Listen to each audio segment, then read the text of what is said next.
Ooh, we just got off a plane. I am stiff, I am exhausted. It's been a very fun but a very tiring weekend. But we're here to talk about Las Vegas this morning. Well, this evening. I mean, you guys are watching this in the morning. That's the way the YouTube world works. I film things at weird hours and upload them at even weirder hours. But tonight, this morning, wherever, we're talking about Las Vegas. We have a lot to discuss, a lot of heartbreak, a lot of triumph, a lot of great underdog stories. We've got a lot to discuss. Let's get to it. Las Vegas.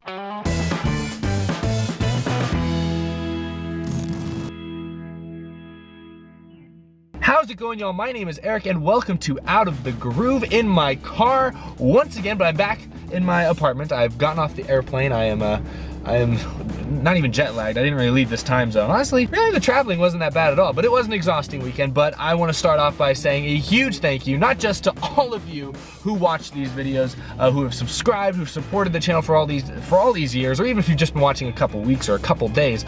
I couldn't have gotten to go to Las Vegas. I couldn't get to do really any of the stuff I'm doing without the support I get from all of you guys. I've never called myself a journalist. You know, I don't consider myself a journalist. That's not really what I do here. I don't report anything. I just talk about things other people have reported and give you guys my thoughts on them and try to piece things together. That's all I do. I'm not a journalist. I've never once claimed to be a journalist, but this weekend being at Las Vegas, I had media access thanks to the great people at NASCAR. That was the first time I've ever had media access at the track. So if you saw it, you saw my interview with Eric Jones the other day. I only did that because I had media access. That's the only reason that was possible. I got some other driver interviews coming up that I'll be uploading later this week. I also have a bunch of vlogs and stuff I did at the track that I'll also be uploading later this week. And none of that would be possible without you guys watching, because without you guys watching and supporting the channel, NASCAR and the people at Las Vegas Motor Speedway wouldn't have taken notice, and this last week it wouldn't have been possible. So you guys are amazing. You're helping me live my dream, and I am extremely thankful for that. So I wanted to say that first and foremost before I get into everything. We also have a sponsor for this week's episode. Theragesic is back. They sponsored a couple episodes last year.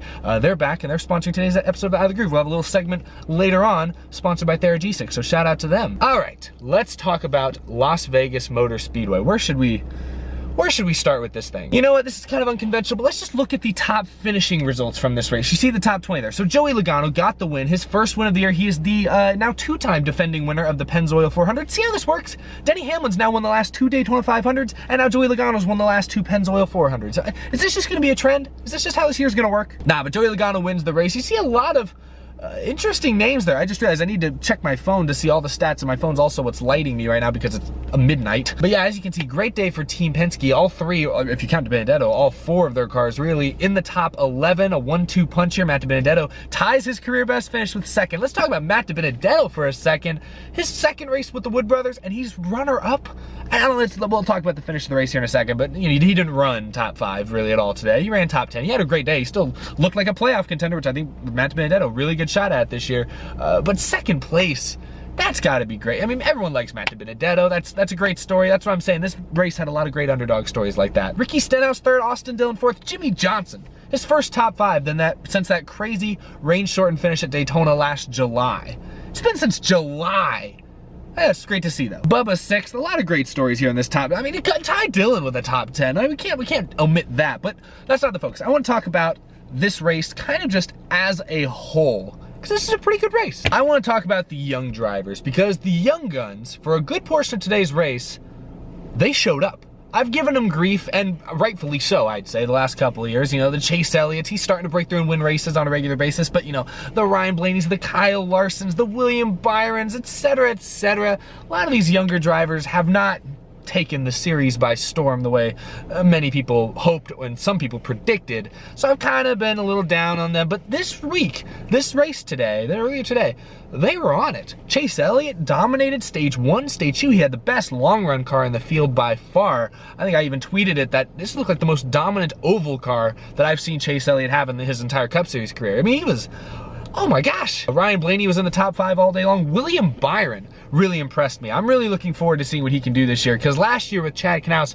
he took a big step forward. He started to learn how to finish races. His rookie year, he'd qualify great, but he'd fade immediately. Last year, he'd still qualify great, and he'd hang around in the top 10 most of the time. This year, and at least this race today, he was hanging around the top 5 for most of the day after qualifying. Well, they didn't have qualifying, but he stayed in the top 5 all day long for the most part. And so I was really impressed with those young guys. Later in the race, at the end, you saw Alex Bowman was chugging along, kind of mowing through the field here. They're contending for the win as well. So the young drivers across the board, impressed me. Well, I can't say across the board. Some of the rookies, John Hunter Nemechek spun. He actually ran pretty well. I think a lot of people are overlooking John Hunter Nemechek when it comes to this whole rookie of the year battle. I'm guilty of that myself. I'm consistently focusing on the former Xfinity Big Three, but John Hunter's had a couple solid runs. He did spin out today. Christopher Bell spun out as well. So a couple rookie mistakes. Cole Custer just was bad. He just didn't run well. He was just slow, just a non-factor. So that had me, I'll be honest, that has me a little concerned that he was just outside the top 20 pretty much all day long at a mile and a half. If this was like Martinsville or Sonoma, you know, he's a rookie, I'd get it. But Las Vegas, Cole Custer in the 41 should be in the top 20. I mean, come on now. I don't care if you're a rookie, you should be in the top 20. Anyway, he finished better than that. I'm not gonna dwell on how all those guys ran. I'm gonna focus on Chase Elliott because like I said, he dominated this race, but when I showed that top 20 a second ago, he was nowhere to be found. He finished outside the top 20 because in stage 3, while leading, he cut a tire and hit the wall. I actually didn't see this. I was at the race. I was actually moving to and from. I was moving off pit road when it happened. I heard it on the radio. I was like, oh no, what? I was very disappointed because I thought we left this whole Chase Elliott finding ways to throw wins away. I thought we left that in like 2018. You know, last year when he hit the wall at the Roval, but then still came back to win, I thought, okay, he's put his old, choke Elliott self behind him. He's put that, he's just gonna finish races from now on. He's moved on. This is a coming of age story and we've hit the climax. Unfortunately today, and it wasn't Chase Elliott's fault. It was a fluke. It sounds like I'm blaming Chase Elliott. It was not Chase Elliott's fault that he hit the wall. It was just kind of bad circumstance. It's just the typical bad Chase Elliott luck that I feel like we've seen throughout his young career so far. But that was really disappointing to see because I really thought this was Chase Elliott's race. I think he had the best car. Like I said, he was doing a good job and just a fluke issue. I don't know what actually cut the tire down, if they ever found out if there's like a puncture or if there was a tire rub that they didn't know. I don't know if they ever said why. I was watching the race live. I didn't see the broadcast. They might have shown a billion slow-mo replays. I didn't see it, but I was disappointed to see that. But when Chase Elliott got knocked off the board, it was kind of it was kind of wide open at that point. Ryan Blaney looked to have one of the best cars. Kevin Harvick, Martin Truex Jr., Joey Logano were consistently up near the top 5. Truex, their team had an issue on one of their last pit stops, didn't get all the lug nuts tight, so that kind of took him out of contention. But it was the Penske guys, Logano and Blaney, and then Harvick was kind of the old veteran, the grizzled old veteran that was up there still kind of contending with them. And I guess now I want to talk about the finish. I've given you guys a good lowdown of this race so far. It was a solid race.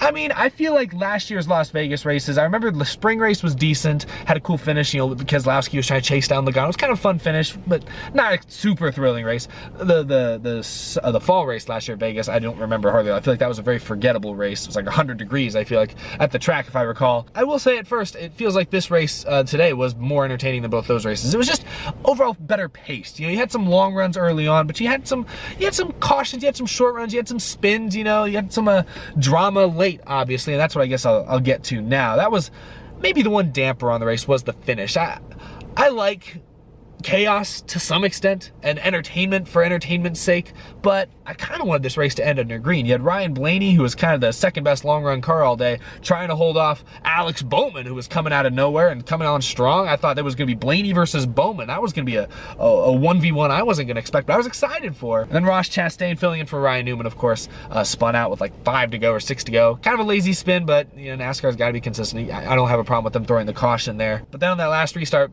pit road was messy.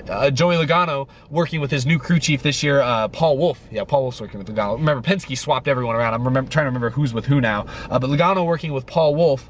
According to reports, Paul Wolf actually told him to pit, and Logano was having radio issues and didn't hear him and thought he said stay out or something like that. So he stayed out, as well as a few other drivers, and some guys came in and took 2 tires. Ryan Blaney came in and took 4 tires. He came out of pit road like 12th on the restart. So really at that point, with it basically being overtime at that point, there was no chance Blaney was going to come from 12th to 1st. I'm sorry, Kyle Busch in the truck series can't go from 12th to 1st very often, so I don't think Blaney was doing anything in the Cup car. So that was kind of lame. Blaney ended up finishing 11th because he was just, on those final restarts at Las Vegas, it's 3 and 4 wide with this package. It's just all over the place. It's so easy to pick a wrong lane or get chopped by somebody and lose your momentum. It's very easy to just get in a bad spot. It's easy to get in a good spot too, but it's also very easy to get in a bad spot without really having any control over it. So Blaney finishing 11th left kind of a sour taste in my mouth because he deserved a top 5. Joey Logano getting the win like we talked about earlier didn't disappoint me because, like I said, Logano was lurking in the top 5 most of the day. He led some laps early on. He had a good car. He was there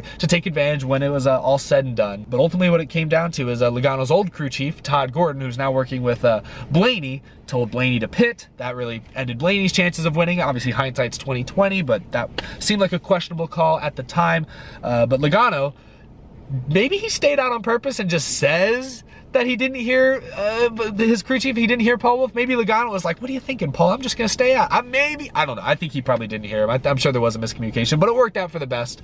He got the win. That's why with all those weird pitch strikes, that's why you saw Stenhouse, who, you know, played strategy well earlier in the race to get some track position, but you know, that's why you saw Stenhouse in the top 5. Jimmy Johnson, I love Jimmy Johnson. He finished 5th. He should have finished 12th.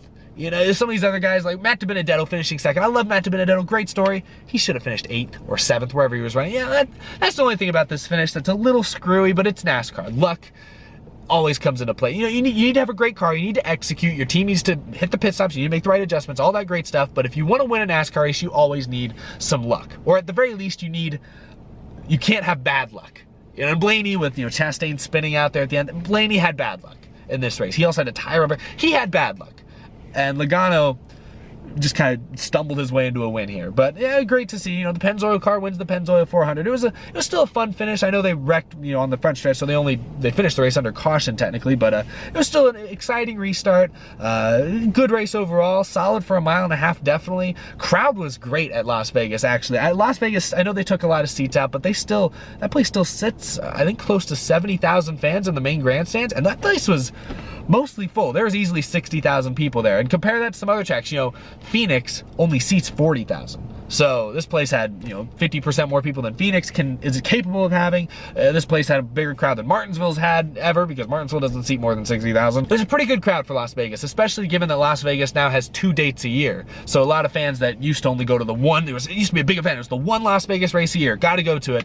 Nowadays, that crowd's kind of spread over 2 races. Hey, if you can't make it to the February race, you can still go to the September race. You know, it's people kind of pick and choose. So with that in mind, the fact that this place was still mostly full, and the infield was packed as well. The drivers meeting and everything, I was kind of there for, walking around. I was walking around pit road, the neon garage. I was walking through there all day Sunday, all day today, and it was packed. It was very busy. I mean, granted, I've never been to Las Vegas before, so I don't really have anything to compare it to, but comparing it to other tracks I've been to, like Texas or like Homestead, that are both 1.5 miles, it seemed pretty packed. It was pretty full. So I feel like this was a successful weekend, successful Cup race for Las Vegas. I know the Xfinity race got rained out, so that was kind of a mess. That was kind of a rough day yesterday, but it was a good day for the Cup Series, at least. It was a good race. Really quick, I'm kind of just going all over the place. I've talked about some of the guys that had good days. I do want to talk about some drivers that notably had bad days. This segment is sponsored by Theragesic. And because Theragesic is great at relieving, you know, aches and pains, it's great at relieving any sort of muscle discomfort you may have, there are a few drivers in the Cup Series that are not going to be sleeping very comfortably tonight, I'm afraid, that had just rough days here at Las Vegas. I want to start with my guy Daniel Suarez. I think we all feel bad for Daniel Suarez right now, and I hate that to be the narrative, that we all feel bad and feel sorry for Daniel Suarez, because I know he doesn't want people feeling sorry for him. He doesn't want that. He doesn't want that sort of self-pity. He's not a self-pitying kind of person, from what I can tell at least. But man, Daniel Suarez, last week missed the Daytona 500 because of a wreck that was not his fault in his dual race. Remember, the Penske cars didn't know what they were doing when it came to green flag pit stops, and that involved Suarez. He just happened to be next to him when it happened and got caught up in a wreck. It screwed over Blaney as well in that race. So to miss the Daytona 500 in his first race with his new team, Gaunt Brothers, that was really that sucked to see. And then this week, high hopes. I talked to him before the race Sunday. High hopes, talked about how they've been building this team from scratch, how everything's developing, how they got a lot of big plans in the future, and he stalled it. They stalled. The car just stalled on the restart, on the initial start. It's just disappointing. That's not Suarez's fault. That's not the driver's fault. That's mechanical there.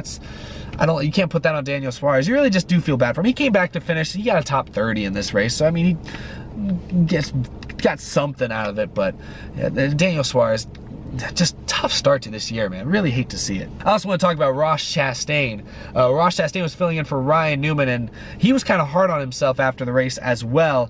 He was not pleased with his racing. He was actually talking after the Xfinity race where he finished 10th, which is okay, finishing 10th in the Xfinity race. You maybe expect a little better from himself. But he actually had a solid run going in that 6 car today. He was fast in practice, I remember, and then he was running in the top 15 for a lot of this race. And then late, we talked about it, like 5 or 6 laps to go, spun out by himself, and he really beat himself up about that. So another guy who he's trying to make a name for himself. He's kind of becoming sort of a polarizing driver because he is very aggressive. You saw in the truck race, he was just dove in there 4 wide and laid in that thing. He's an aggressive driver, but he's also extremely likable. He's great with the fans. I watched him earlier this weekend. He was going out for qualifying. He hopped over the pit wall, ran like a good 40 feet across like the back area of pit road just because he saw one of his fans in one of those watermelon hats. I saw him do that and I was like, man, this guy loves his fans. This guy is really good to the fans of NASCAR and the fans of him, obviously. So I really like Ross Chastain. A lot of people love Ross Chastain, but he's an aggressive driver and he's building up quite a reputation, and I can't imagine that all of his competitors love it. So seeing him get the chance with Roush Fenway, his best ride he's had in the Cup Series so far, and to have him finish 20, I think he finished like 27th as a result of that spin, gotta be a little bit disappointing, but nothing the little Thayer Gesick couldn't solve. Well, I guess Thayer Gesick is more for physical aches and pains. If you have any muscle discomfort, anything like that, Thayer Gesick is for you. You can get Thayer Gesick at Walmart or plenty of other major retailers. You can also get it online as well, ThayerGesick.com. I'll put that link down in the description. Stop muscle pain before it stops you. That's their slogan, and they're the best at doing it. So thanks to Thayer Gesick for sponsoring this segment of Out of the Groove.